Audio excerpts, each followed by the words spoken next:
И тие што веруваа и тие што не веруваа дека ќе ни се случи снег на крајот на април, утрово ги видоа белите врвови на Осоговските планини на Плачковица и го почувствуваа студениот северен ветер.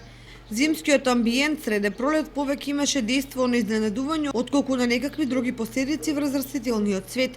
Практично не се очекуваат никакви штети во земјоделството или овоштарството. Синоптичарите најавуваат дека студеното време ќе се задржи во текот на ноќта, кога температурите ќе паднат на само 3 до 5 степени Целзиусови над нулата. А веќе утре доаѓа мало затоплување кое ќе продолжи и во четврток. Тоа што граѓаните најмногу ги интересира кога е во прашање временската прогноза се однесува на правомајските празници, но токму во деновите на продолжен викенд се најавува променливо и нестабилно време, што ќе им ги поремети плановите на оние кои традиционално излегуваат на правомајски викенд во природа.